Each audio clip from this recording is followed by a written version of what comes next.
Sometimes the smallest act of kindness can change two lives forever. Sometimes all it takes is one person who decides to stop and help. Mountain man Caleb Stone was riding across the plains at sundown when he saw her, a lone woman, hammering away at a broken cabin, her hands bleeding, her spirit unbroken. Most men would have kept riding. The frontier was no place for sentiment. But something in her determination made Caleb dismount and pick up a hammer.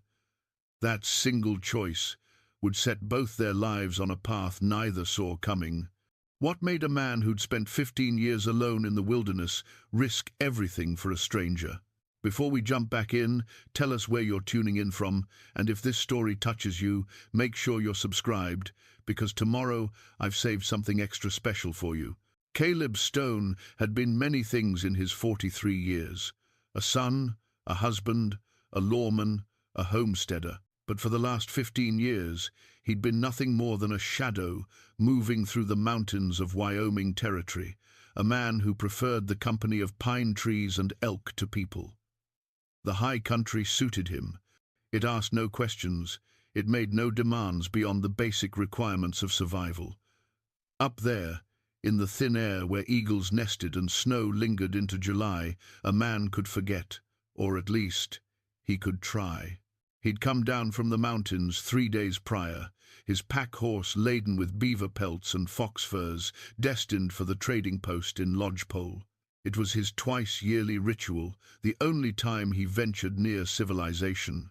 He'd trade his furs for supplies, coffee, ammunition, salt, tobacco, and then disappear back into the wilderness before anyone could engage him in more than the most necessary conversation.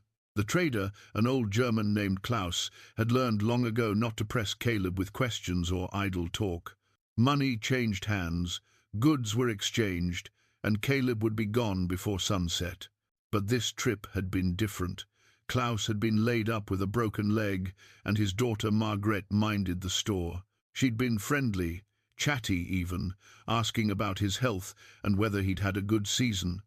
Caleb had answered in monosyllables, eager to conclude his business and leave. Yet something in her kindness had unsettled him, like a stone dropped into a still pond.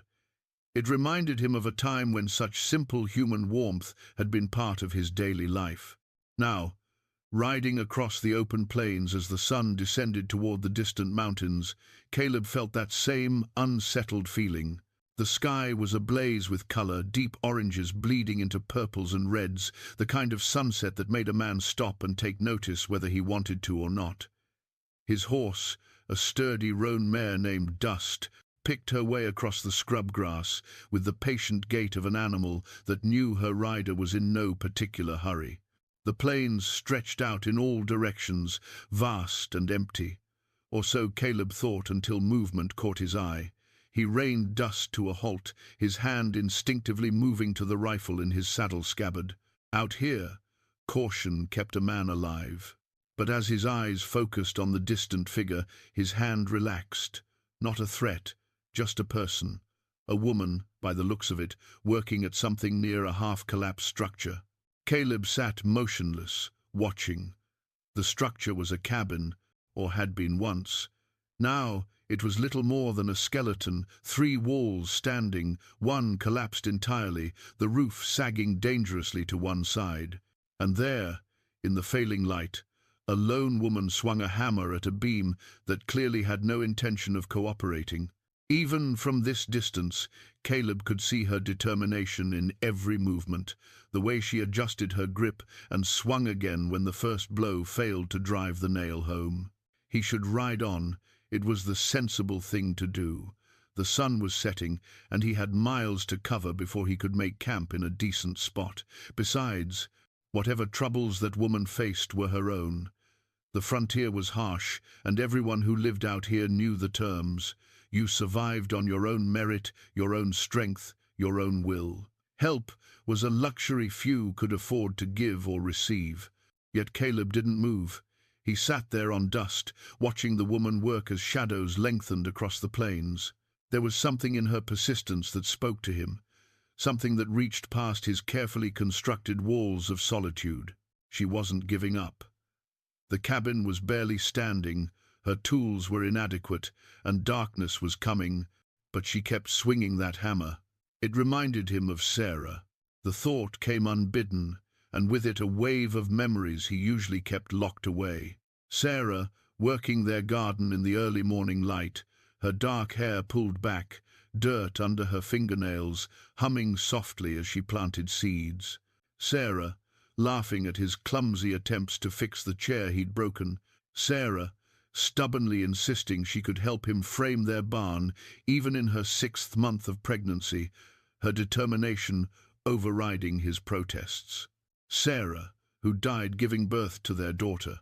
The daughter who'd lived only 3 hours, just long enough for Caleb to hold her tiny hand and watch her take her last breath. He closed his eyes against the memory, against the pain that even 15 years couldn't fully diminish. When he opened them again, the woman was still there, still working, still refusing to yield to the encroaching darkness. Caleb's jaw tightened. He told himself to ride on.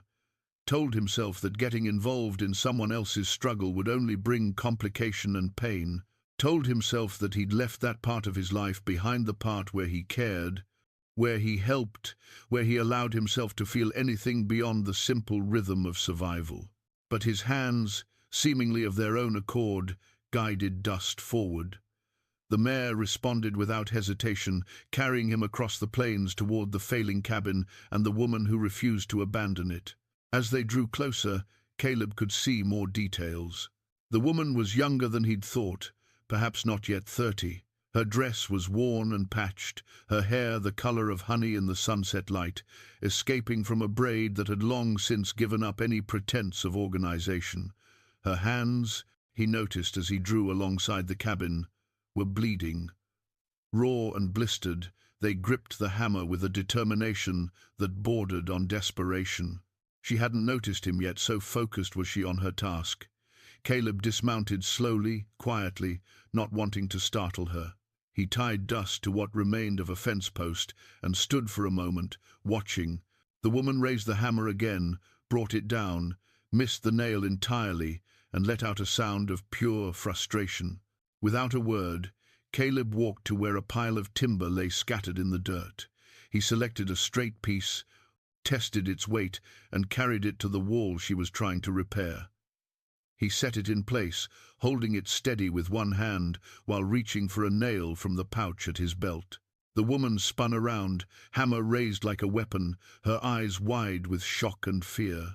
They stared at each other in the dying light, this woman with her bleeding hands and fierce determination, and this man who'd spent 15 years avoiding exactly this kind of moment. "Ma'am," Caleb said quietly, his voice rough from disuse, "this beam needs 2 people. I'll hold if you'll hammer." For a long moment, she didn't move. He could see her weighing her options, calculating the risk.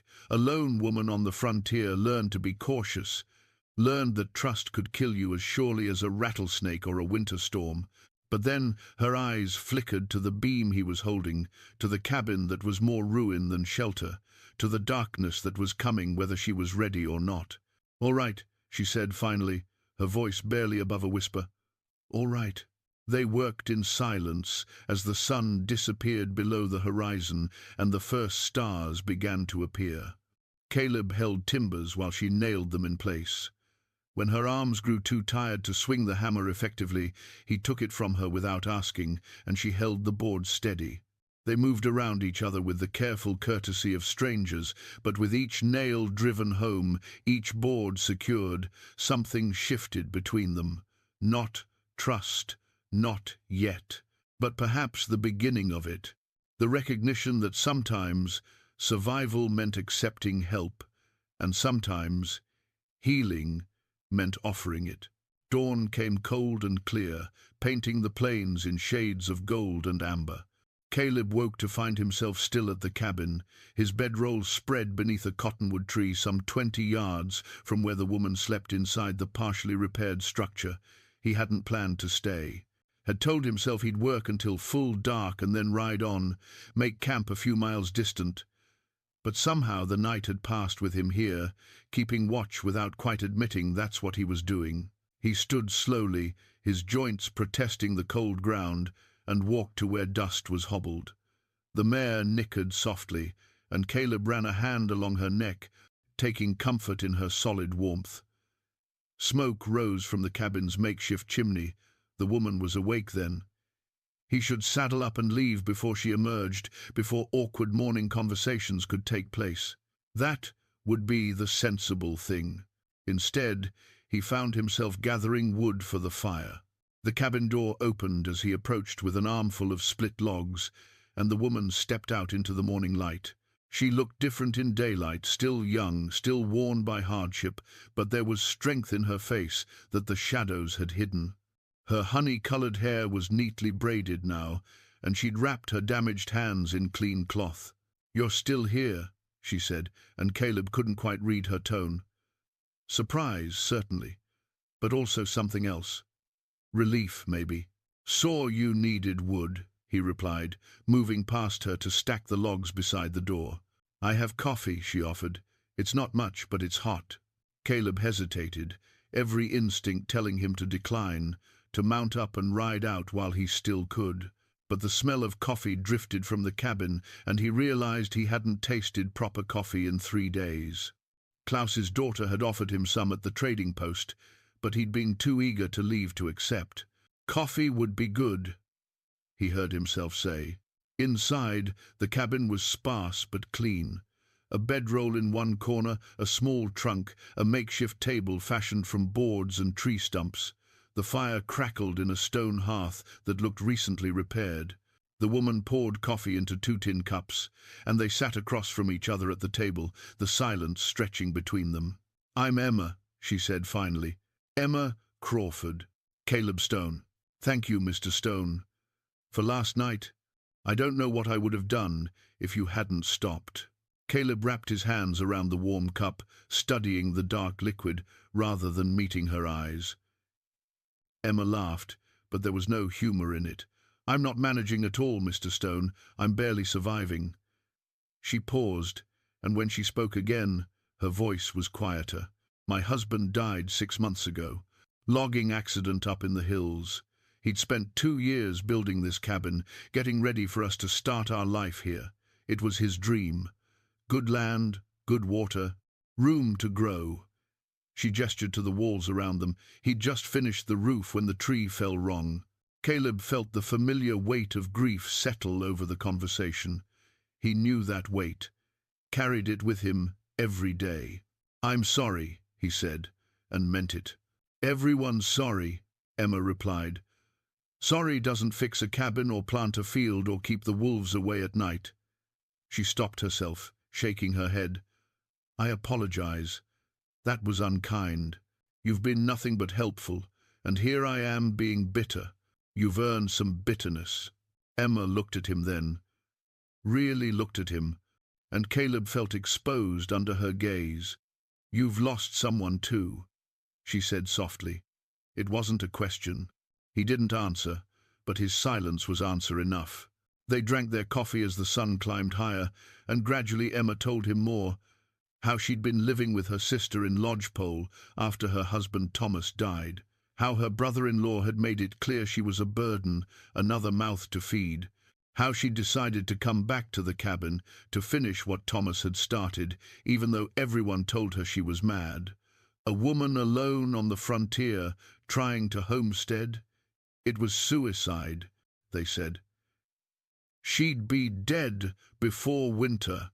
"Maybe they're right," Emma admitted, "but at least I'll die trying to honor his memory. That's worth something, isn't it?" Caleb thought of Sarah, of the homestead he'd abandoned, of the life he'd let slip away. "Yes," he said, "it's worth something." He meant to leave after breakfast, told himself he'd check the roof one more time, make sure it would hold, and then ride on. But as he climbed up to inspect his previous night's work, he spotted something that made his stomach sink. The main support beam was cracked not badly, but enough that the next strong wind would bring the whole roof down. "Problem?" Emma called from below. "Beam's cracked. Won't hold a strong wind, much less snow come winter."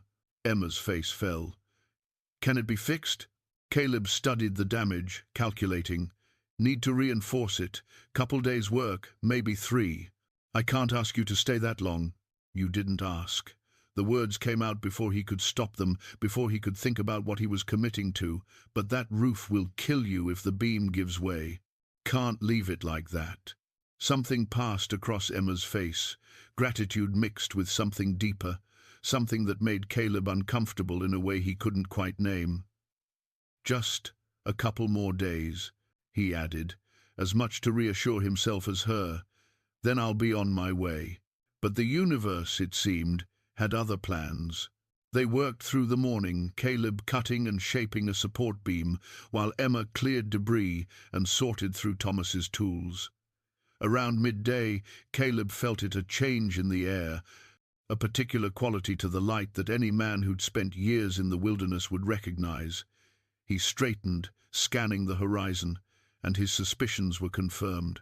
Dark clouds were building to the west, moving fast. "Storm coming," he said.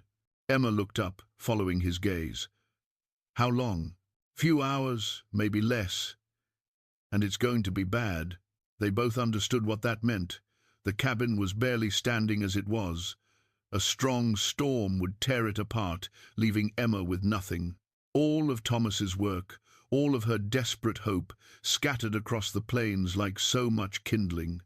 "We have to finish," Emma said, her voice tight. "We have to make it weatherproof. Can't finish properly in a few hours. Then we make it good enough." Her eyes met his, fierce and determined. "Please, Mr. Stone, help me save this. It's all I have left of him." Caleb looked at the approaching storm, at the half-finished cabin, at this woman who'd already lost so much and stood to lose the rest. Every practical bone in his body told him it was impossible. The smart move was to gather what could be carried and ride for lodgepole, get Emma to safety, and let the cabin go. But he thought of Sarah, of the dreams they'd had, of the life they'd been building when death had stolen it away. If someone could have saved even a piece of that, could have helped him preserve something of what they'd made together, wouldn't he have fought for it with everything he had? "All right," he said, "we'll do what we can." What followed was a race against nature itself. The wind picked up, carrying the scent of rain and electricity. They worked with desperate efficiency, Caleb on the roof, securing beams and hammering down loose boards, while Emma passed up materials and held ladders steady. They spoke in short, urgent bursts, all excess conversations stripped away by necessity. The first drops of rain began to fall as Caleb hammered the final nail into a sheet of tin roofing he'd salvaged from Thomas's pile. The wind was gusting now, strong enough to make the ladder sway, and Emma gripped it with white-knuckled hands. "Get inside," Caleb shouted over the rising storm. "Not without you." He shinned down the ladder as the rain intensified, transforming in seconds from scattered drops to a solid wall of water. They stumbled into the cabin together, slamming the door against the wind. Outside, the storm unleashed its full fury. Thunder cracked so loud it felt like the earth itself was splitting, and lightning illuminated the cabin's interior in stark flashes of white. They stood there, dripping and panting, as the storm raged around them. The walls creaked and groaned, the roof shuddered, but it held. They'd done it. Somehow, impossibly, they'd done it. Emma started to laugh, a slightly hysterical sound that spoke of relief and exhaustion and disbelief all tangled together. Caleb found himself smiling despite his better judgment, caught up in the absurdity and triumph of the moment. "We did it," Emma said, her voice breaking. "We actually did it." Then, without warning, she was crying. Great heaving sobs that shook her whole body. Caleb stood frozen, uncertain, as she sank down onto her trunk and buried her face in her bandaged hands. He'd spent 15 years avoiding exactly this kind of raw human emotion, 15 years keeping himself separate from anything that might require him to feel or respond or care. But now, watching this woman break down after holding herself together through impossible circumstances, he found he couldn't just stand there. Slowly, awkwardly, he crossed the small space and placed a hand on her shoulder. It was a small gesture, barely anything at all, but Emma reached up and gripped his hand like it was a lifeline. They stayed that way as the storm pounded against the walls they'd built together, as the rain drummed against the roof they'd saved. Two people who'd been alone, finding something like comfort in each other's presence, and Caleb realized, with a feeling that was equal parts fear and wonder, that he'd stopped thinking about leaving. Outside, the storm would rage for hours. But inside the cabin something else was beginning, something neither of them had planned for, something that would change both their lives in ways they couldn't yet imagine. The inciting incident wasn't just the storm, or the cabin, or the desperate work.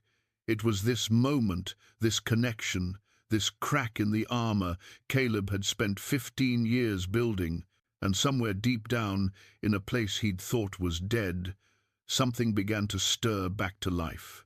The second day of travel brought them within sight of Caleb's old homestead. He'd tried to prepare himself, but when the familiar outline of the valley came into view, his chest constricted so tightly he could barely breathe. Emma, perceptive as always, noticed his distress immediately. "Caleb," she said softly. "What is it?" He couldn't speak at first, could only stare at the depression between two low hills where he'd built his life with Sarah. The homestead was too far to see details, but he didn't need to. Every board, every stone, every inch of that place was burned into his memory. "My place," he finally managed. "Mine and Sarah's. It's just over that rise." Emma looked from the hills to Caleb's face, reading the pain there. "Do you want to stop? We could camp here, approach Lodgepole from a different direction." The offer was tempting, but Caleb shook his head. Emma had been right the night before. Running from pain only gave it more power. "No, I need to see it, need to know if it's still standing, or if time took it like it takes everything." They rode slowly toward the valley, and with each step, more details emerged. The cabin was still there, weathered and worn, but structurally sound. Someone had maintained it, at least minimally. The barn had partially collapsed, but the main house stood proud against the sky. Sarah's garden plot was overgrown with sage and prairie grass, but Caleb could still make out its borders, could still see where they'd planned to expand it. They stopped at the edge of the property, and Caleb sat motionless on dust, overwhelmed by memory. He could see Sarah hanging laundry on the line that was no longer there, could hear her singing as she worked, could smell the bread she'd bake every Saturday, filling the cabin with warmth and comfort. "Tell me about it," Emma said quietly. "Tell me about your life here." So Caleb did. He pointed to where the barn had stood fully intact, where he'd kept their 2 cows and a handful of chickens. He showed her the creek that ran through the property, the same creek where Sarah had done washing and where he'd taught their future children to fish, in the dreams they'd shared on warm summer evenings. He told her about the winter they'd spent snowed in, how Sarah had insisted on reading to him every night from the few books they owned, how they'd played checkers by firelight and talked about the family they'd raise in this place. "We were going to have 5 children," Caleb said, his voice thick with emotion. Sarah was convinced. 3 boys and 2 girls. She had names picked out for all of them. Thomas, after her father, Michael and John, Mary and Rose. He paused. "We only got to Rose." Emma reached across the space between their horses and took his hand. It was a simple gesture, but it anchored him, kept him from being swept away by the tide of grief. "It was a good life," Emma said. "Brief, but good. That matters." "I abandoned it," Caleb replied. "Left it all behind because I couldn't face it. You survived the only way you knew how. There's no shame in that." They sat in silence for a long moment, then Caleb made a decision that surprised even himself.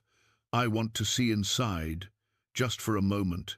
They dismounted and approached the cabin together, Emma staying close but giving him space to process. The door hung slightly askew but opened easily.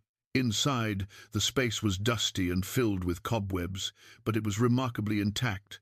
Someone had clearly used it as a way station or shelter over the years, but they'd respected the space, hadn't vandalized or destroyed. The table Caleb had built still stood near the window. Sarah's rocking chair, made by her grandfather, sat in the corner where she'd placed it. The pot-bellied stove they'd scrimped and saved to buy still dominated one wall. It was all there, preserved like a monument to a life that had ended before it had really begun. Caleb walked slowly through the space, touching familiar objects, remembering.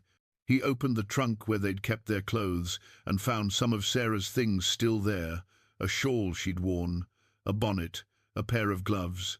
He held them gently, breathing in, hoping to catch some trace of her scent. But there was nothing except dust and time. "Caleb," Emma said from near the hearth. "Look at this." She was holding something, a journal, leather-bound and well-worn. Caleb crossed to her and took it, recognizing it immediately.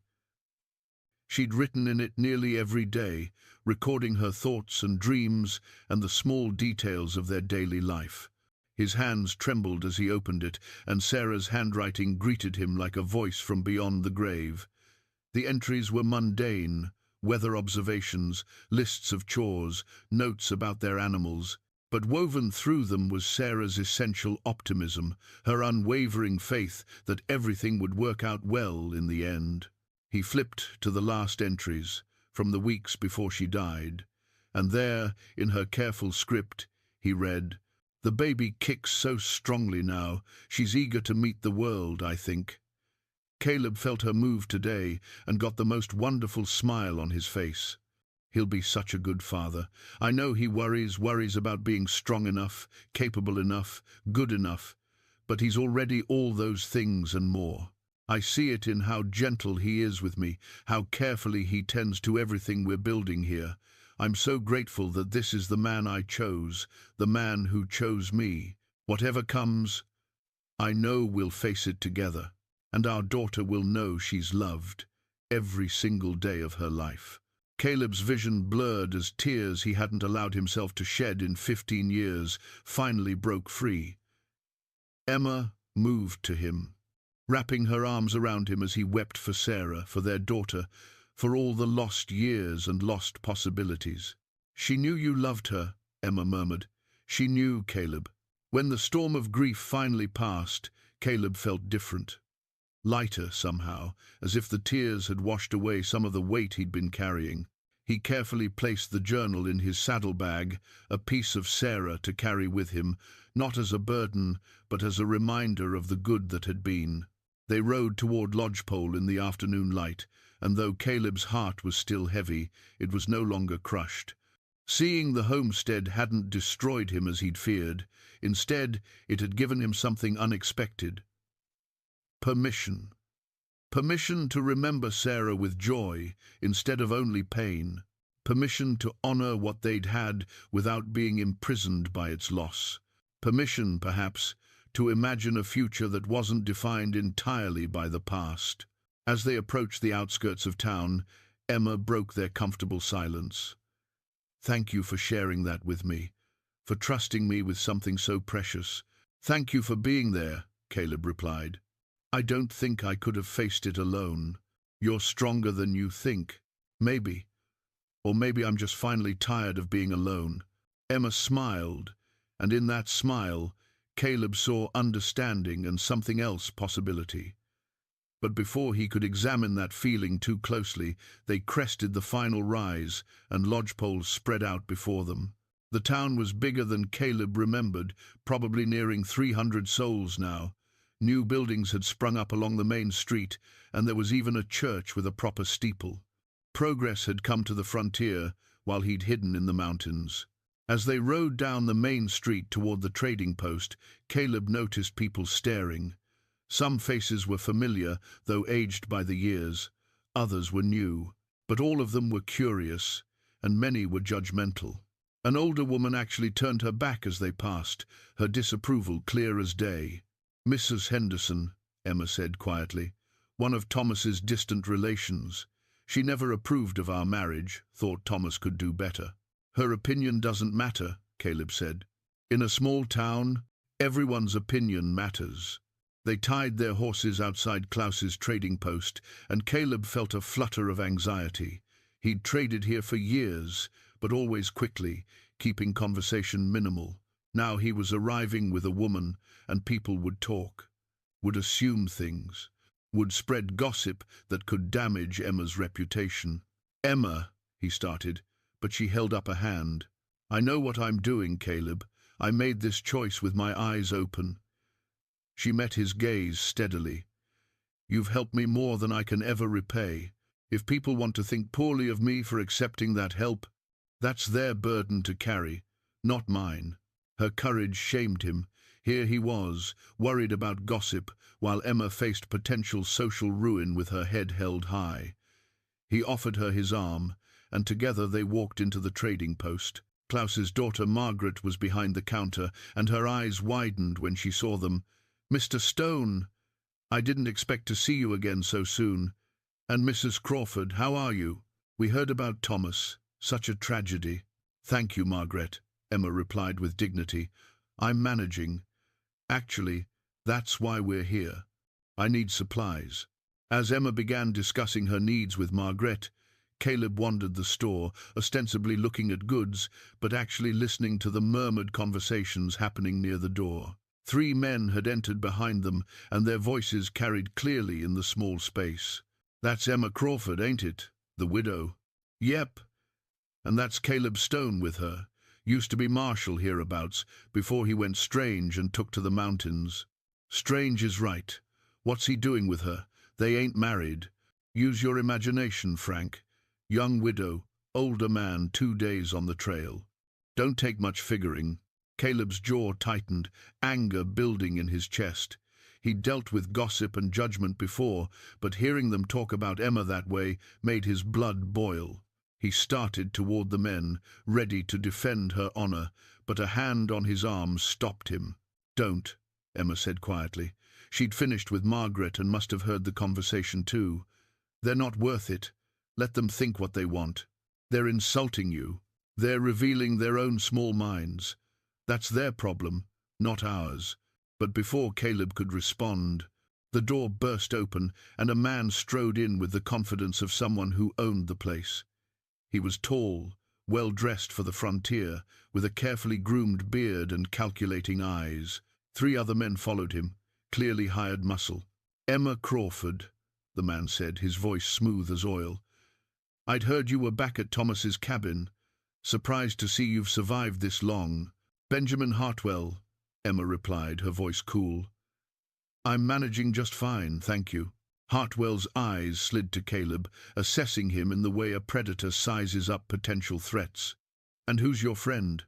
"Don't recall seeing you around." "Caleb Stone." Something flickered in Hartwell's eyes, recognition maybe, or calculation. "Stone. I've heard that name.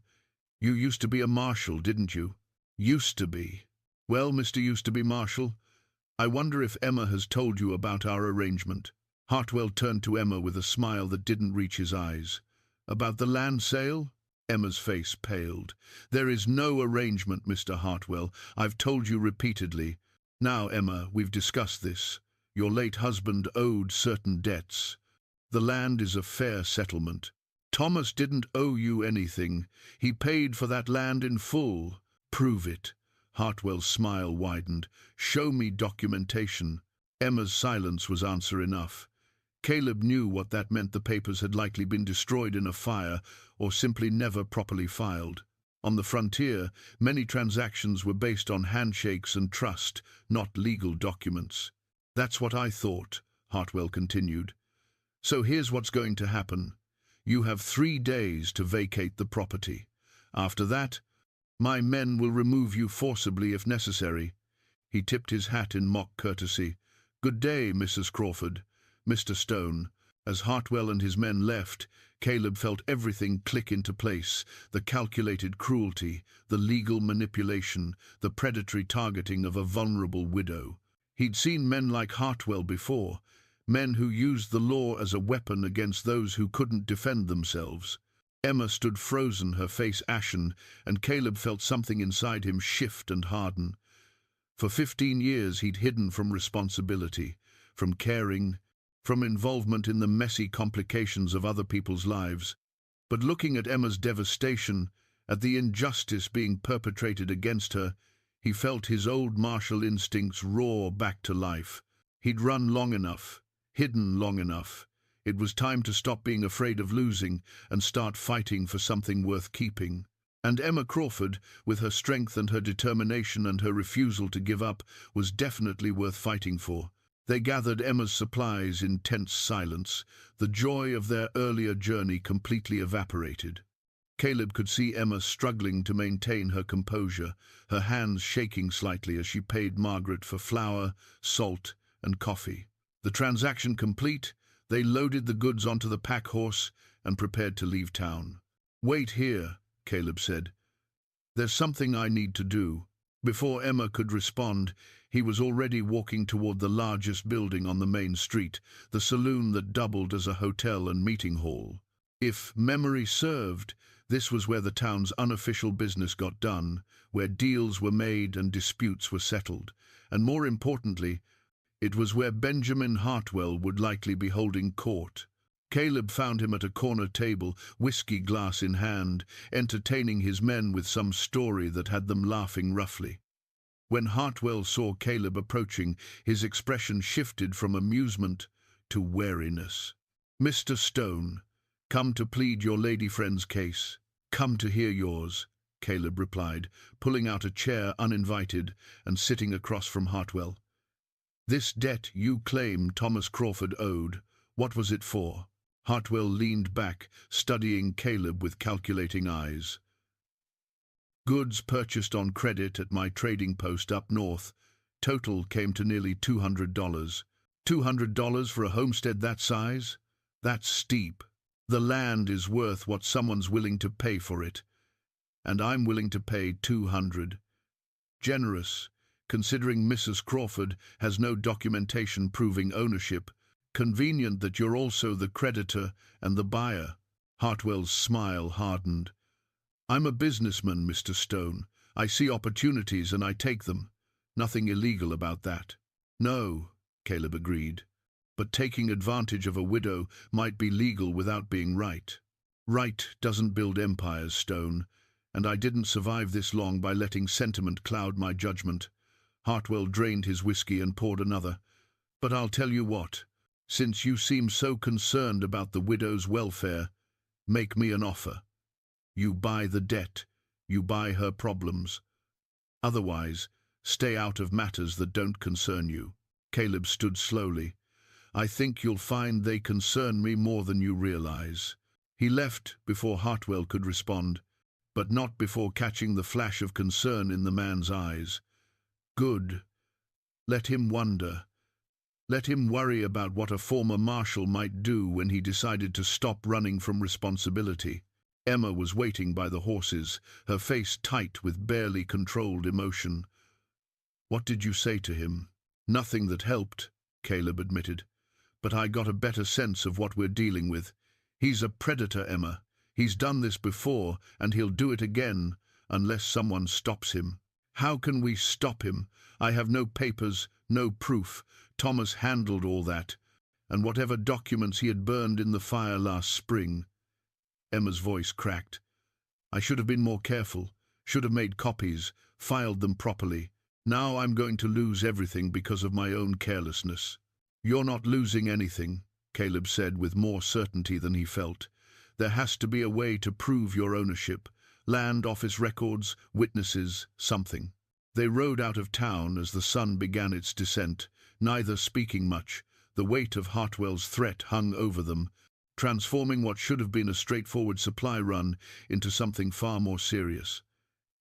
As they made camp that evening, at the same spring where they'd stopped on the way in, Emma finally broke down. "I can't fight him, Caleb. I don't have the money for lawyers, don't have the connections or the proof. He's going to take everything, and there's nothing I can do about it." Caleb poked at the fire, watching sparks rise into the darkening sky. "When I was a marshal, I learned something important. Men like Hartwell count on people being too scared, or too poor, or too tired to fight back.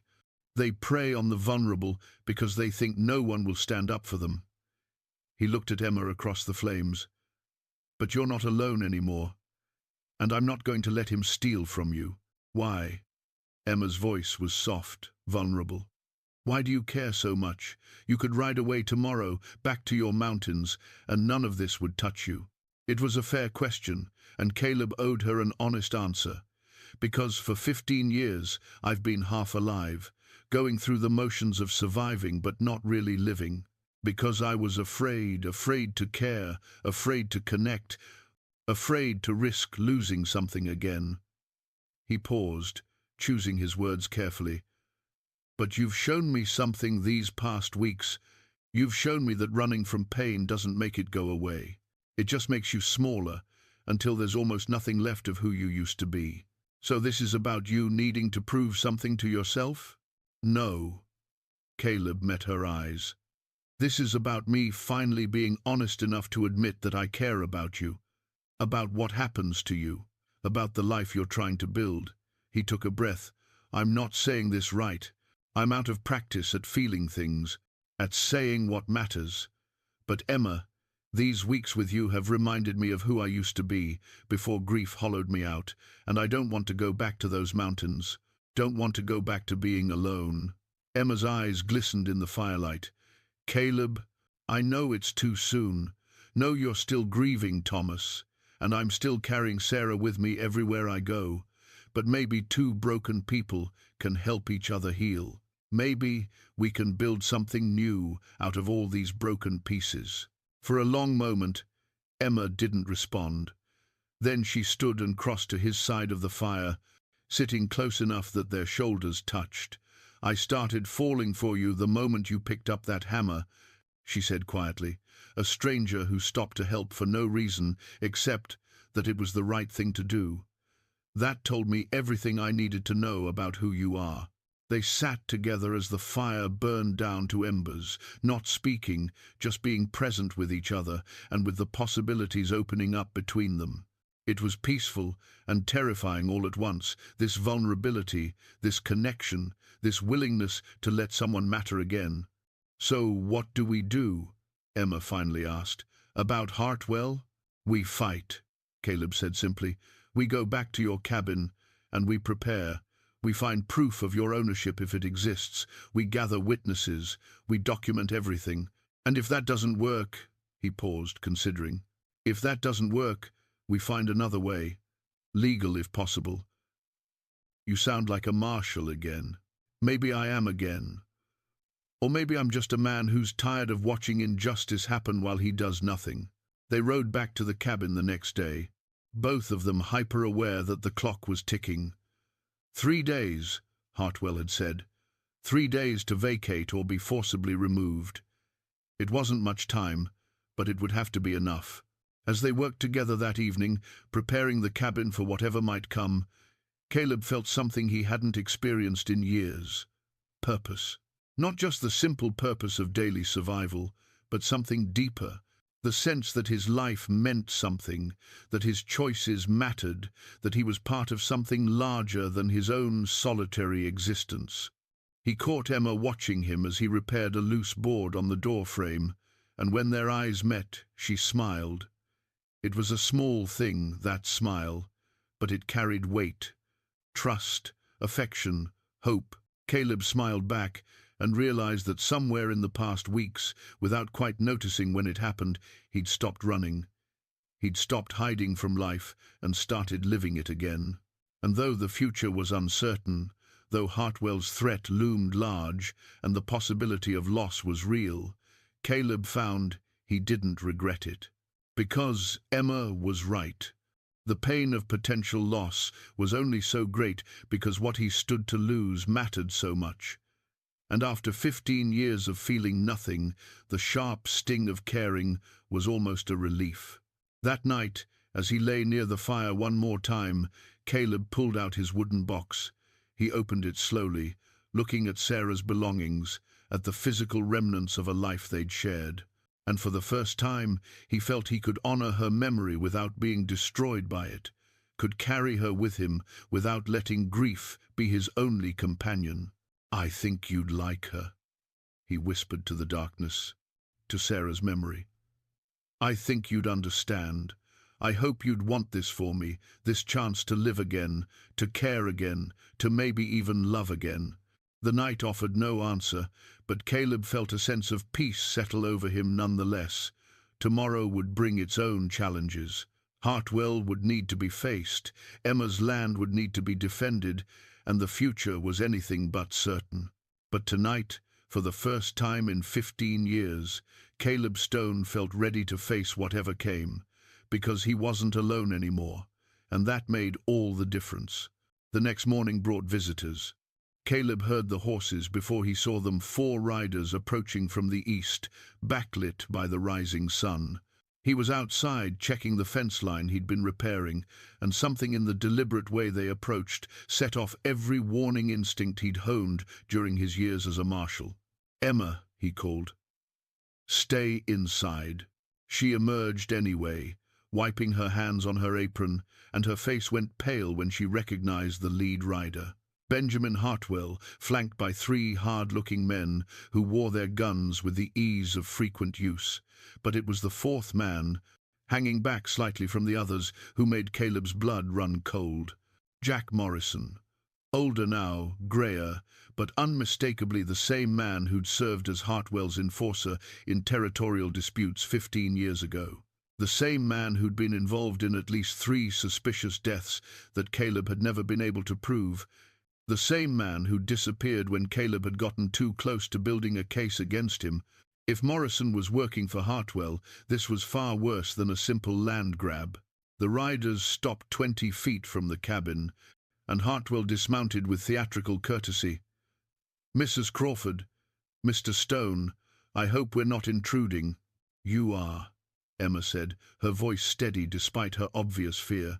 "You gave me 3 days, Mr. Hartwell. It's only been 1. I know, but I had some paperwork I wanted to show you. Thought it might expedite our arrangement."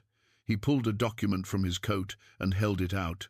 "A deed of sale, signed by your late husband. He sold me this land 3 weeks before his death, settling his considerable debts." Emma snatched the paper from his hand, scanning it quickly. Caleb moved to her side, reading over her shoulder.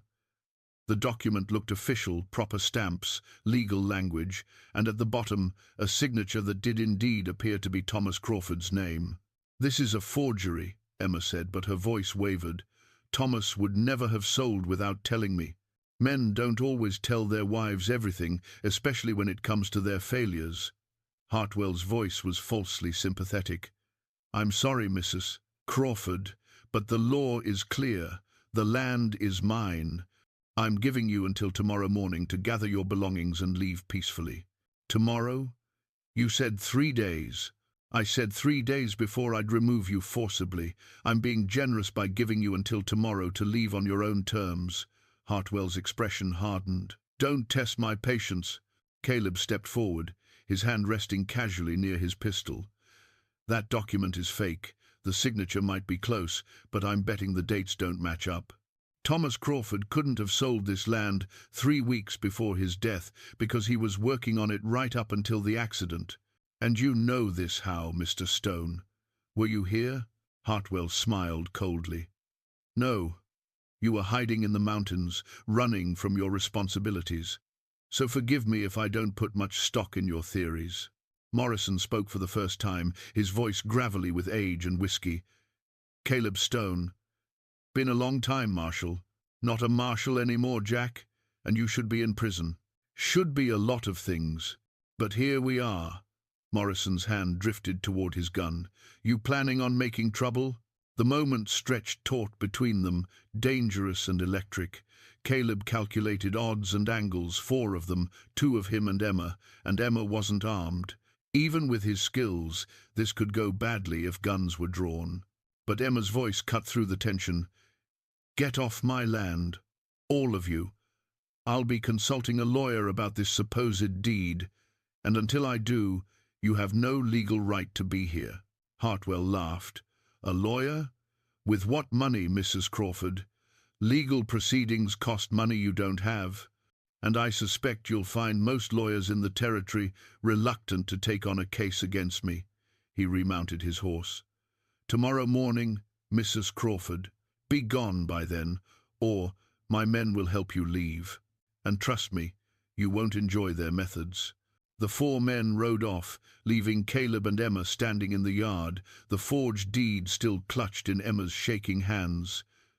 As soon as they were out of sight, Emma's composure crumbled. How did he get Thomas's signature? How is this possible? Caleb took the document, studying it more carefully. The paper was new, too new for a document supposedly signed 6 months ago. The ink was fresh.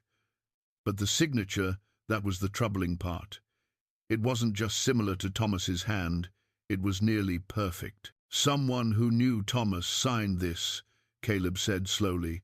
"Someone who had access to his papers, who could practice his signature until they got it right." But who would do that? Thomas had no enemies. Everyone liked him. Everyone except Hartwell, apparently. Caleb's mind was racing, pieces clicking together. How many widows live in this territory, Emma? Women alone? With land? Emma thought for a moment. At least a dozen that I know of. More if you count the whole territory. And how many of them have had similar problems with Hartwell? Claims of debt, pressure to sell. Emma's eyes widened. There was Martha Jensen, lost her husband 2 years ago, and Hartwell bought her land. She said it was voluntary, but... She paused. And before that, Ruth Morrison. No relation to Jack, thank God. She lost her farm to debt collection. Both to Hartwell? Both to Hartwell. Caleb felt the old martial instincts taking over. The methodical assembly of evidence and pattern recognition that had made him good at his job. He's running a scheme. Target widows, forge documents or manufacture debts, force them off their land, then consolidate the properties and sell them for profit. But how do we prove it? That was the question. The forged deed was good, so good that without expert analysis it might stand up in court. And Emma had no resources to fight a legal battle, no money for lawyers or investigators. By the time they could mount a proper challenge, Hartwell would have taken possession and the land would be lost. Unless... Morrison, Caleb said suddenly. Jack Morrison. I recognized him. Who is he? A killer, or close enough. Worked as an enforcer for various land speculators 15 years ago. I was building a case against him when Sarah died, when I left the marshal's office. Caleb began pacing, his mind working furiously. If Morrison is involved, this isn't just land fraud. This is bigger, more organized, maybe even violent. Thomas died in a logging accident, Emma said slowly, her face draining of color. But what if... Don't, Caleb said sharply. Don't go down that path until we know more. But yes, we need to consider all possibilities.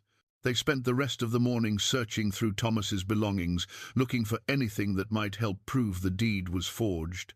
Emma produced a few letters Thomas had written, samples of his handwriting that clearly didn't match the signature on the deed. The slant was wrong, the formation of certain letters different. It was evidence, but would it be enough?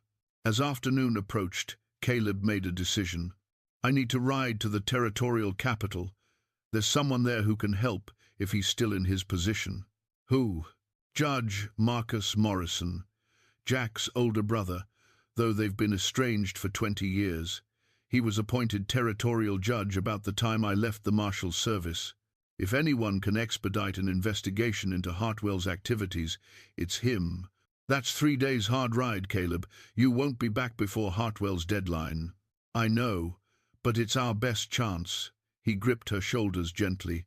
Emma, I need you to trust me. Can you do that? She searched his face, then nodded. What should I do while you're gone? Gather evidence. Talk to the other widows if you can. Find out if anyone else has had problems with Hartwell. Look for witnesses who can testify to Thomas's ownership, who remember when he bought this land and paid for it. A minister, maybe, or the land office clerk. Anyone. And if Hartwell comes back?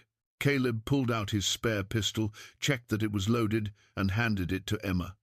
You know how to use one of these? Thomas taught me. I'm not a great shot, but I'm adequate. Don't be afraid to fire it. Better to shoot and ask questions later than to end up dead." He paused, then added, "I'll be back, Emma, I promise. Just hold them off until I return.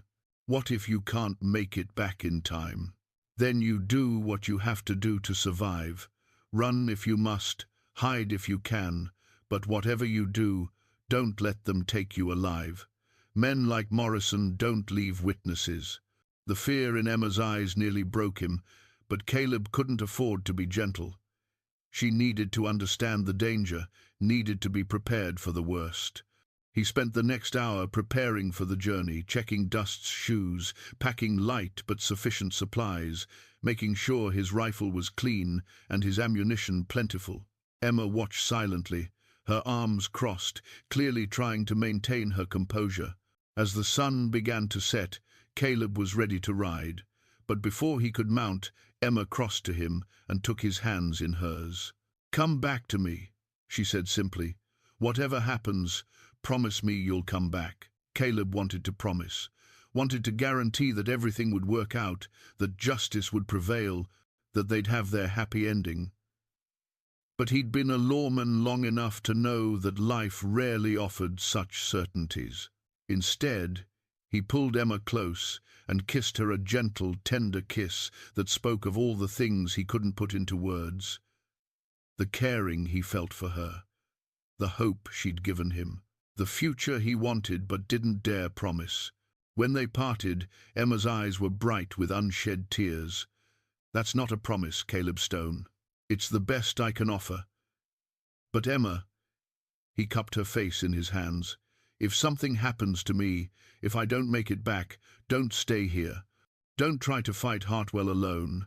Take the horses and whatever you can carry and ride for your sister's place. Live to fight another day. I'm not leaving. This is my home. Thomas's dream. I won't abandon it." "Emma." "No, Caleb. You don't get to ask me to give up when you've spent the last weeks teaching me to stand and fight." Her voice was firm, determined. "I'll be here when you get back, and if Hartwell comes before then, I'll deal with him." There was no point arguing. Caleb recognized the stubborn set of her jaw, the steel in her spine.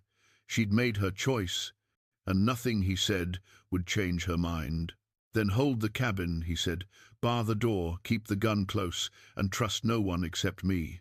He mounted Dust and looked back one last time at Emma, standing in front of the cabin they'd repaired together. She looked small and vulnerable in the fading light, but Caleb knew better. She was strong, stronger than Hartwell could imagine, stronger than circumstances had any right to make her. "3 days," he called. "I'll be back in 3 days or less." Then he turned Dust northeast and rode hard into the gathering darkness, racing against time and fate and the machinations of men who preyed on the vulnerable. Behind him, Emma watched until he disappeared from sight, then turned back to the cabin with grim determination. She had preparations to make. And if Benjamin Hartwell thought she'd be an easy target just because Caleb was gone, he was in for a very unpleasant surprise. The game, as they said, was afoot, and neither side was willing to yield without a fight. Caleb rode through the night, pushing Dust as hard as he dared without risking injury to the mare. The moon was nearly full, providing enough light to navigate by, and the trail to the territorial capital was one he'd traveled many times during his years as a marshal. His body remembered the rhythm, even if his mind had tried to forget. As the miles passed beneath Dust's hooves, Caleb's thoughts churned. He was taking an enormous risk, leaving Emma alone, but without official intervention, they had no hope of stopping Hartwell legally. And Caleb knew from bitter experience that taking the law into his own hands would only make things worse, would turn him into the criminal and Hartwell into the victim. Judge Marcus Morrison was their best chance. Marcus was scrupulously honest, one of the few territorial judges who couldn't be bought or intimidated. He and his brother Jack had followed very different paths in life, and Marcus took particular offense at corruption that sullied the legal system he dedicated his life to upholding. If Caleb could reach him, explain the situation, and provide enough evidence to warrant investigation, Marcus would act swiftly. The judge had the authority to issue emergency injunctions, to freeze land transfers pending investigation, to dispatch territorial marshals if necessary. But 3 days was an optimistic estimate. The capital was 80 miles northeast, through terrain that varied from flat prairie to rocky hills. If Caleb pushed hard, stopping only to rest dust and grab a few hours of sleep himself, he might make it in 2.5 days. That would give him half a day to meet with Marcus, present his case, and secure whatever legal instruments were needed. Then another 2.5 days back, arriving just as Hartwell's deadline expired. It was possible. Barely. The first day passed in a blur of motion and determination. Caleb stopped only twice, once to water dust at a creek he knew, and again, around midday, to let the mare graze while he chewed on dried meat and hardtack. He tried not to think about Emma alone at the cabin, tried not to imagine Hartwell deciding to move up his timeline, tried not to picture Morrison's cold eyes as he threatened her. But the images came anyway, uninvited and unwelcome. By nightfall, Caleb had covered nearly 40 miles. He made camp in a small canyon that offered shelter from the wind and a modicum of concealment. He didn't light a fire too risky, too visible. Instead, he rolled himself in his blanket and tried to sleep, his body exhausted but his mind refusing to quiet. He thought about Sarah, about the life they'd had and the dreams that had died with her. For so long, those memories had been nothing but pain, sharp edges that cut whenever he got too close. But now, lying under the stars with Emma's safety weighing on his mind, he found he could think of Sarah with something approaching peace. She would have liked Emma, he thought, would have recognized the same strength and determination that had defined Sarah's own character, would have understood why Caleb had finally stopped running, why he'd chosen to stand and fight for something that mattered. And Sarah would have wanted him to be happy. He knew that, with bone-deep certainty. Whatever else she'd been, Sarah had been generous with her love, quick to forgive, always looking for the good in people.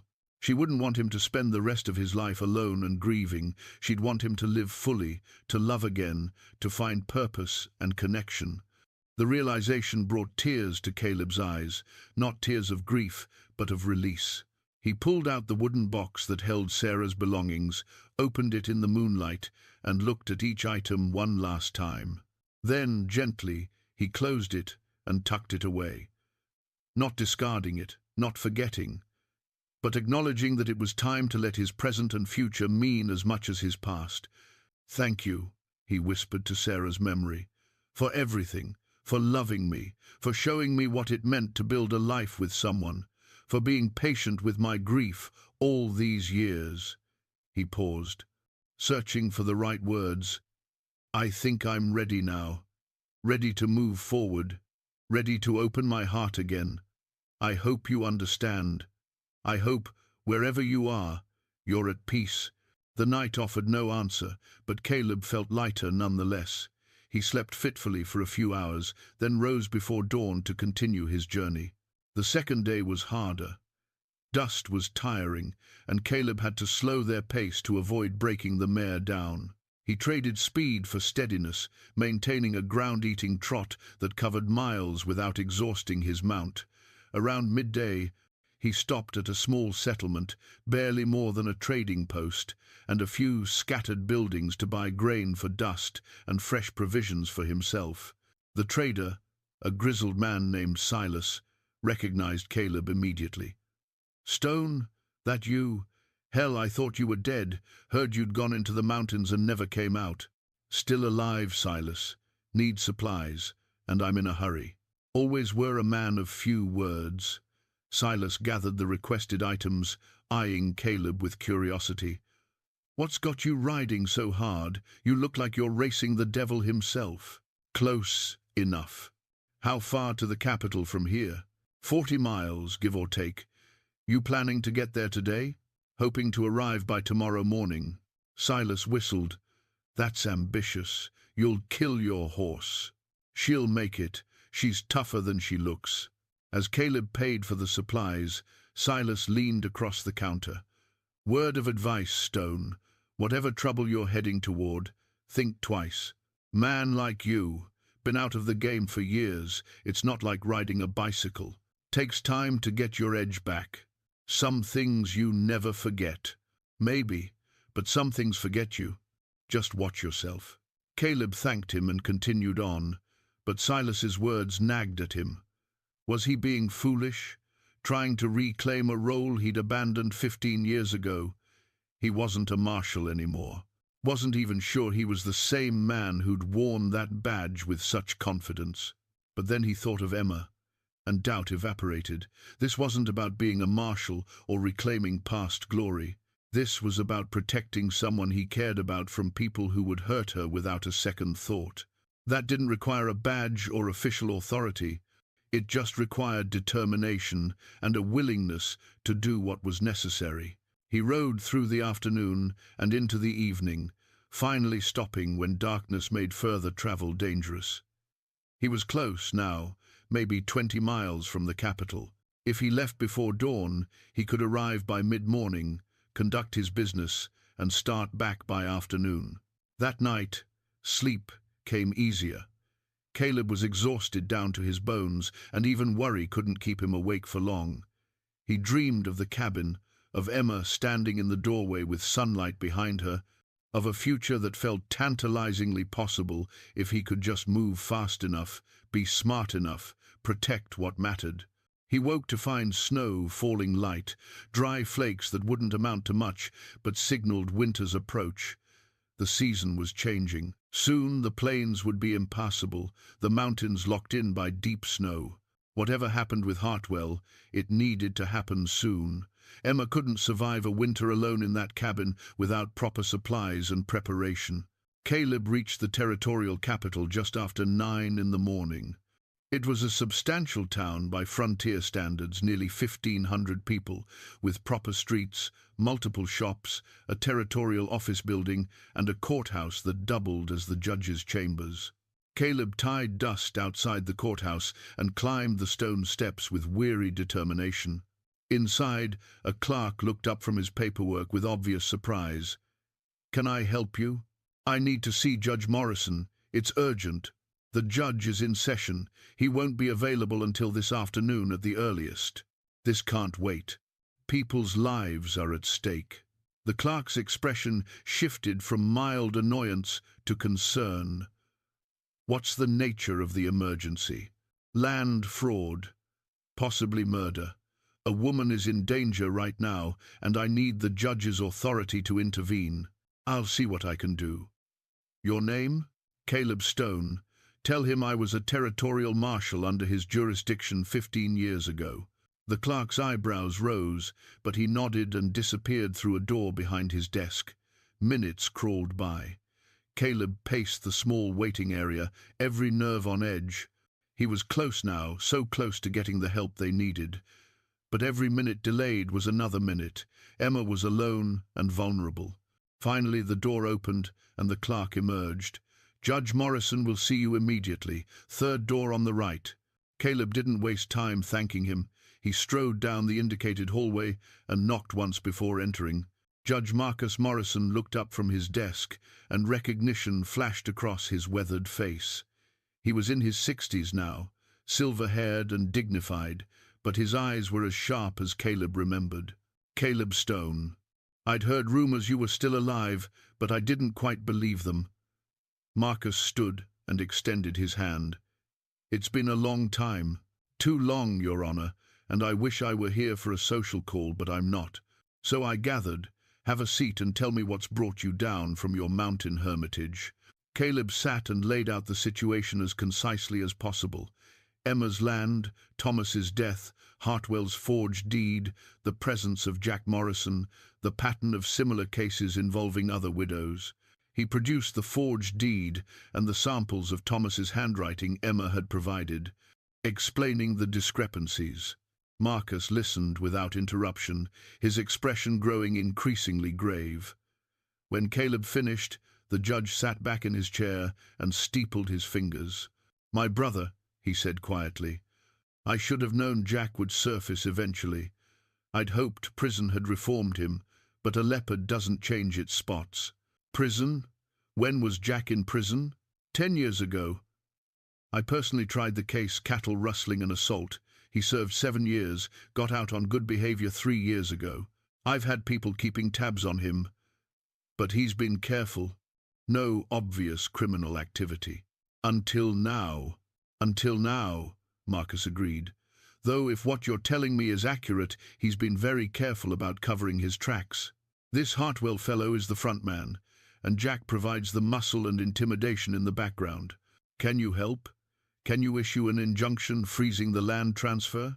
Marcus was already reaching for paper and pen. I can do better than that. I'm issuing a warrant for Hartwell's arrest on suspicion of fraud and forgery. I'm also issuing a warrant for Jack, though that one's for parole violation. He's not supposed to be within 50 miles of any active land transaction. He began writing rapidly. And I'm deputizing you temporarily as a territorial marshal with full authority to serve these warrants and maintain order until proper law enforcement can arrive. Caleb felt something click into place inside him. His old marshal's badge might be long gone, but the authority, the responsibility, the purpose, all came flooding back.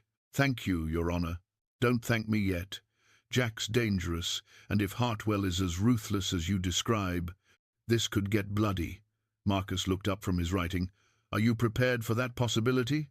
I am, if I have to be. But I'd rather do this legally by the book. Good man. That's why I'm trusting you with this.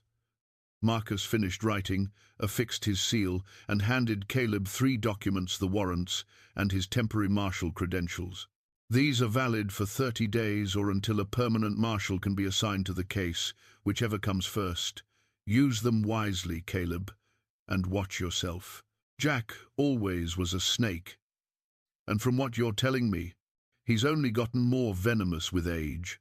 Caleb tucked the documents carefully into his coat. There's one more thing. Emma Crawford, the woman whose land is being stolen, she's alone right now, defending her property against men who won't hesitate to hurt her. I need to get back as fast as possible. How long did it take you to get here? 2.5 days, pushing hard. Marcus considered. I can provide you with a fresh horse. My personal mount is stabled 2 blocks over. He's fast and strong, and he can get you back faster than your current animal. He scribbled a quick note. Give this to my stableman. Tell him I said it's an emergency. I can't take your horse, Your Honor. You can, and you will. This isn't a favor, Caleb. It's pragmatism. The faster you get back, the faster this situation gets resolved, and the less chance there is of violence. Marcus stood, his expression stern. Now go. Ride hard, and when this is over, come back and tell me how it went. I want to know that justice was served. Caleb shook the judge's hand one more time, feeling the weight of responsibility and authority settle back onto his shoulders like an old familiar coat. I will, Your Honor, and thank you for trusting me, for remembering who I used to be. You're still that man, Caleb, you just forgot for a while. Marcus smiled slightly. Now go save that woman's land. And perhaps, if I'm reading the situation correctly, save a bit more than just her land. Caleb felt his face warm, but didn't deny it. Marcus had always been perceptive. I'll do my best. Within the hour, Caleb was on the road back to Emma's cabin, riding Marcus's powerful black gelding and carrying the legal authority to make things right. The documents in his coat were more than just paper. They were power, legitimacy, the law's backing against the lawless.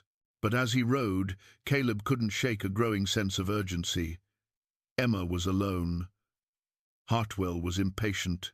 And Jack Morrison was a wild card who might decide to take matters into his own hands rather than wait for his employer's schedule.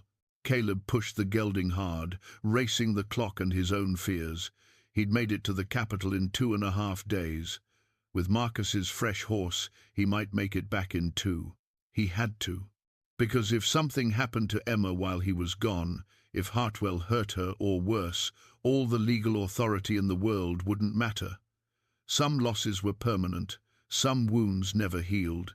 And Caleb Stone had already lost too much to survive, losing Emma too. Dawn broke cold and clear, painting the eastern sky in shades of pink and gold. Emma had dozed fitfully through the night, waking at every sound, real or imagined. Now, with morning light spilling across the plains, she stood at the window and watched the horizon for signs of riders. They came as the sun cleared the distant hills, 4 riders, moving with purpose rather than haste. Emma's heart hammered against her ribs, but her hands were steady as she checked Thomas's rifle one final time. She positioned herself at the window, door barred, shutters latched on, all but the one opening she'd use for firing. The riders stopped at the same distance as before, and Hartwell called out, "Mrs. Crawford, this is your last chance. Leave peacefully, and you'll come to no harm." Emma didn't bother responding. They both knew how this would end. Hartwell conferred briefly with his men, then Morrison and the other 2 began to fan out, clearly preparing to surround the cabin. Emma tracked Morrison with her rifle. He was the real threat, the professional among them. If shooting started, he'd be the first target. "Mrs. Crawford," Hartwell tried again, his voice taking on an edge of impatience. "Don't be foolish. You can't win this." "Maybe not," Emma called back, "but I can make it cost you." Morrison laughed, a harsh, unpleasant sound. "Boss, we're wasting time. Let me burn her out." "No," Hartwell said sharply. "I want the cabin intact. Go in and get her. Just don't kill her unless you have to. A dead widow would bring questions I'd rather not answer." Emma's blood ran cold. They were coming in. She tightened her grip on the rifle, sighting down the barrel at Morrison as he dismounted and began walking toward the cabin with casual confidence. 50 yards. 40. 30. Emma's finger touched the trigger. She'd never shot a person before, had never wanted to. But Morrison's cold eyes and predatory smile made the choice easier. This man would hurt her without hesitation, would violate everything Thomas had built, would destroy all that she'd fought to preserve. 20 yards. Emma took a breath, let it out slowly, and began to squeeze. The sharp crack of a rifle shot split the morning air, and Morrison jerked to a stop, but it wasn't Emma who'd fired. A second shot kicked up dirt at Morrison's feet, and he dove for cover behind a small rise. What the hell? Hartwell spun his horse, searching for the source of the shots. Then Emma saw him, Caleb, riding hard from the north, rifle in hand, the morning sun behind him turning him into a dark silhouette against the sky. He fired again, this time clearly aiming high as a warning, and his voice carried across the plains with martial authority. "Benjamin Hartwell, Jack Morrison, you're under arrest for fraud, forgery, and attempted theft. By order of Judge Marcus Morrison, Territorial Court, throw down your weapons." Emma's heart soared, even as her mind struggled to process Caleb's words. Under arrest, by order of the judge. How had he managed that in just 2 days? Hartwell's face went purple with rage. "You've got no authority here, Stone. You're not a marshal anymore." Caleb pulled his horse to a stop 30 yards from the cabin, positioning himself between Emma and Hartwell's men. He reached into his coat and pulled out a document, holding it high. "Temporary Territorial Marshal, deputized by Judge Morrison yesterday morning. These warrants are legal and binding." He urged his horse forward a few steps. "Jack Morrison, you're also in violation of your parole terms. You know what that means." Morrison's head popped up from behind the rise, his expression a mixture of fury and calculation. "I ain't going back to prison, Caleb. Not for this. Not for anything." "Then don't make me kill you, Jack. Put down the gun and come in peacefully." For a moment, the world seemed to hold its breath. Emma watched from the window, Caleb sat steady on his horse, and Morrison crouched behind his inadequate cover, weighing his options. The 2 other men looked to Hartwell for guidance, clearly unprepared for this turn of events. Then Morrison moved.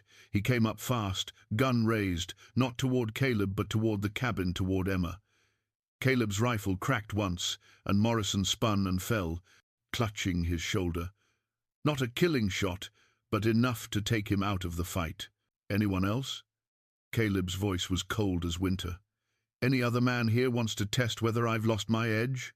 The two hired guns looked at each other, then at Hartwell, then at Caleb. Slowly, carefully, they raised their hands. "Smart choice," Caleb said. "Throw your guns down.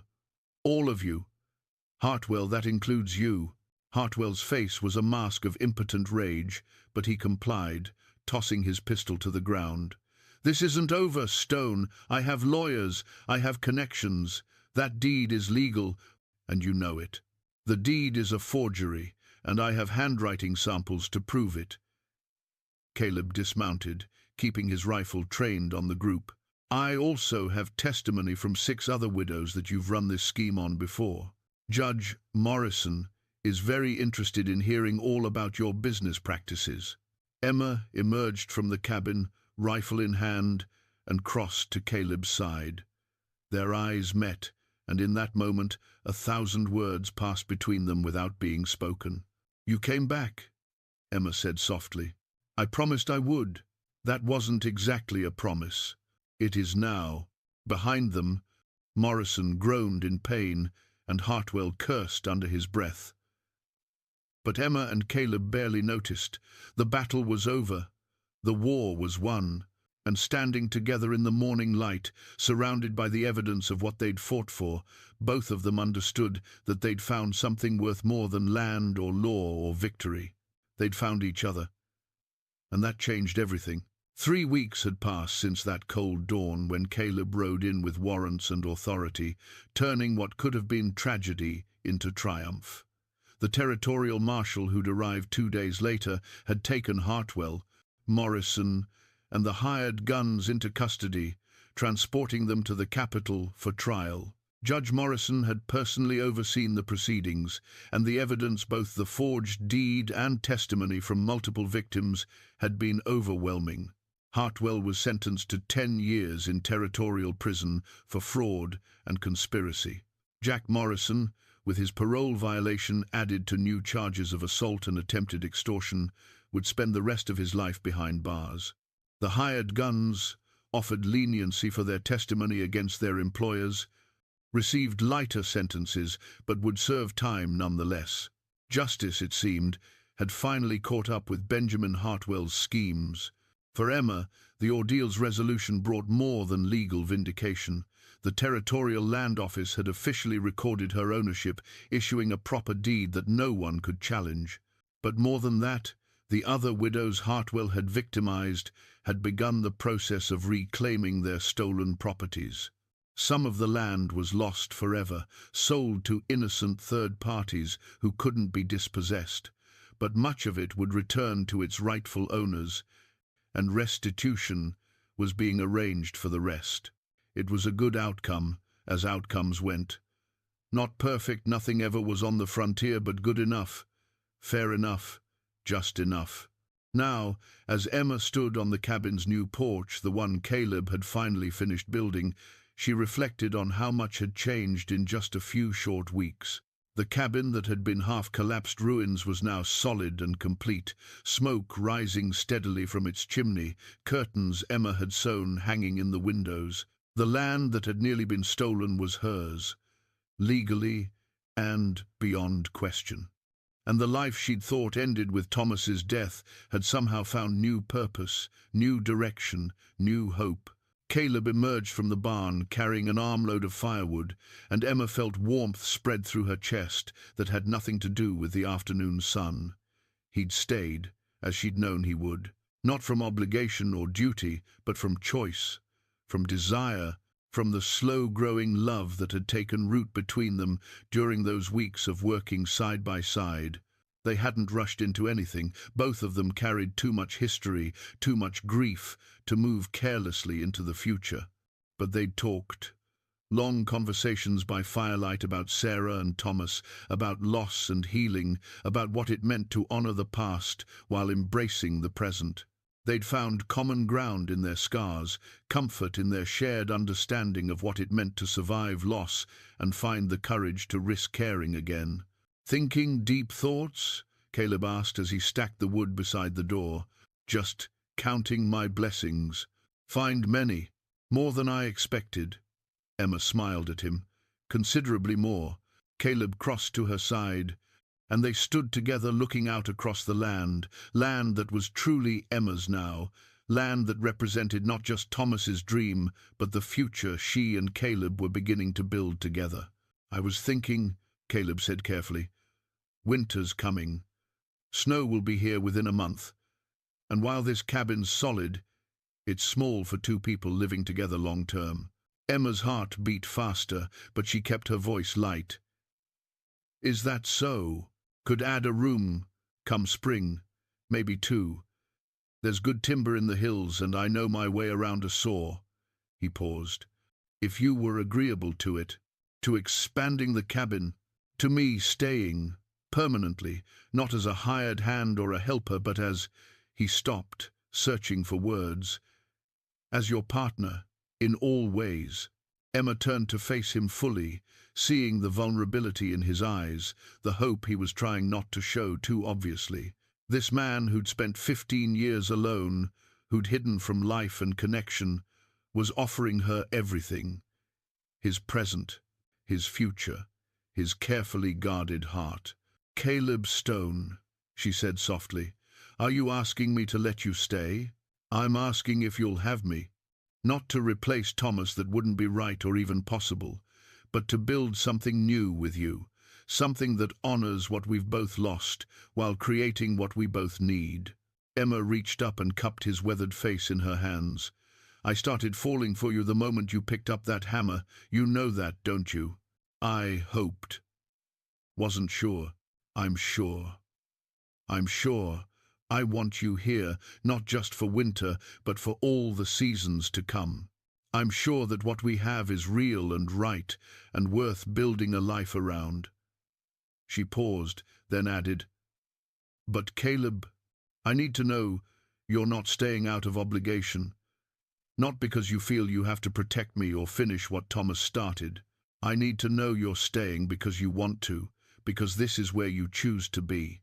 Caleb pulled her close, resting his forehead against hers. "I'm staying because when I think about riding back to those mountains, back to that solitary existence, I feel empty. But when I think about staying here with you, about building a life together, about watching seasons change and years pass with you beside me," his voice caught. "Emma, you've given me back something I thought I'd lost forever. Purpose, connection, the ability to feel joy instead of just absence. Because I want to wake up every morning and see your face. Because I want to build that room addition and plant a garden and raise horses and maybe, if we're blessed, have a family of our own someday." Tears streamed down Emma's face, but they were tears of happiness, not grief. "Then stay, Caleb Stone. Stay and build this life with me. Stay and help me turn Thomas's dream into our reality. Stay and show me every day what it means to choose love, even when life has given you every reason not to." They kissed then, gentle and deep, sealing the promise between them. And when they parted, both were smiling through their tears. That evening, as they sat together on the porch, watching the sunset paint the sky in brilliant colors, Caleb pulled out his wooden cedar box one final time. Emma watched as he opened it, taking out each of Sarah's belongings and holding them with reverence. "I need to let these go," he said quietly. "Not forget them or discard them, but find a proper place for them. Sarah deserves better than to be carried around in a box while I use her memory as a shield against living." Emma took his hand. "What did you have in mind?" "There's a place near my old homestead, a hill where Sarah loved to watch sunsets. I'd like to bury these things there, mark the spot with stones, give her a proper memorial." He looked at Emma. "Would you come with me? I don't want to do this alone, but I also don't want to do it without honoring her properly." "Of course I'll come. Sarah's part of your story, part of what made you who you are. I would never ask you to forget her or pretend she didn't matter." 2 days later, they made the journey to Caleb's old homestead. Together they climbed the hill Sarah had loved, and there, with Emma beside him, Caleb buried the wooden box. They marked the spot with a circle of stones, and Caleb spoke words of love and gratitude and goodbye. Not a permanent goodbye, Sarah would always be part of him, but a goodbye to the grief that had imprisoned him, the pain that had defined his existence for too long. "Thank you," he whispered to Sarah's memory, "for everything you gave me, for showing me what love could be, for being patient while I learned how to live again. Rest easy now, I'm going to be all right. We both are." As they rode back to the cabin to home, Caleb felt lighter than he had in 15 years. The weight of guilt and grief hadn't disappeared entirely, but it had transformed into something more bearable, something that informed his present without imprisoning it. Emma reached across the space between their horses and took his hand, and Caleb held on tight, grateful beyond words for second chances and new beginnings, and the courage to let himself be found. The cabin came into view as the sun began to set, smoke rising from its chimney, solid and welcoming against the vast prairie sky. It looked like home. It felt like home. And for the first time since Sarah's death, Caleb knew with absolute certainty that home was exactly where he was meant to be. Sometimes the smallest act of kindness can change two lives forever. Sometimes all it takes is one person who decides to stop and help. Caleb Stone had stopped because something in Emma's determination reminded him of everything he'd lost, but what he'd found was so much more not a replacement for what had been, but something entirely new. A second chance at happiness, a reminder that life, however harsh and unforgiving, still held moments of grace. And standing together on that porch, watching the sun set over land that was legally and truly theirs, both Emma and Caleb understood that the hardest part of their journey was behind them. Winter would come, and it would be harsh. There would be challenges ahead, obstacles to overcome, moments of doubt and difficulty, but they would face them together.